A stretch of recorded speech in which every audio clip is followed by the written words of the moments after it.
Hi, have you ever wondered the top 10 weirdest Zelda characters? Well, here I'm going to say my top 10 weirdest. Zelda's a series known for a lot of weird characters. Number 10, Agatha. Agatha is a character in the Legend of Zelda Twilight Princess who is a princess, but she's more interested with her bugs. This is a little strange just because of how much she goes into to do for you getting her bugs. She also appears in Hyrule Warriors. So yeah. Guru is a character in Majora's Mask and a few other games. He is a very weird character who's constantly playing in the music box and has severe different mood swings from being happy to angry. Next up we have the Running Man in Ocarina of Time. He can always beat you in a race until the Nintendo Giga Leak, where they found out they actually can beat him. But other than that, he is a very weird character. Next up we have Beetle. Beetle appears in Wind Waker and Breath of the Wild, and I believe a few other games. He is a weird character that's always making weird sounds and tries to sell you things along with a lot of other NPCs and Breath of the Wild and other Zelda games. He is a very strange character in the sense that he's always on the boat of his in the Wind Waker. He's always in the random remote part of the sea. Next up we have the Gravedigger from Ocarina of Time and also appears in Termina and Majora's Mask named Dompe. He comes off as a little scary looking and strong and fearful, but he's actually very kind-hearted and sweet.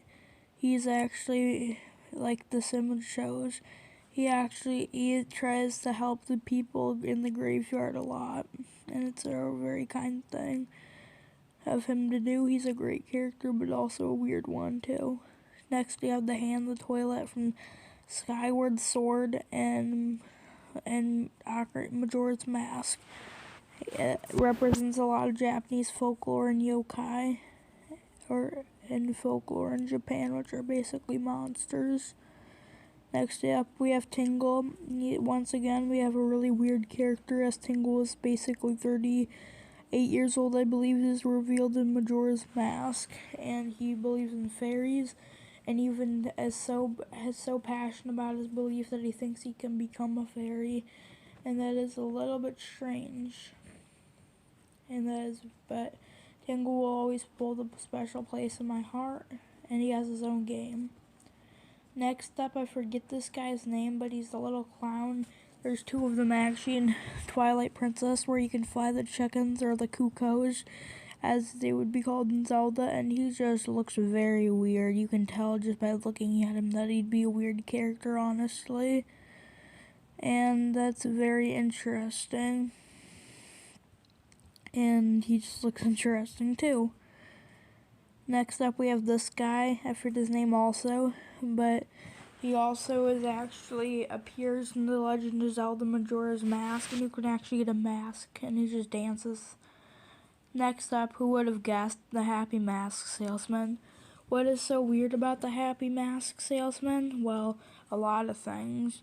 He's just such a mysterious but weird character at the same time, and I think he's a really entertaining character. And once again, like Guru, his mood swings can change a lot, but overall he's just a very cool and unique character, and I think he's awesome, but also, once again, a very weird character.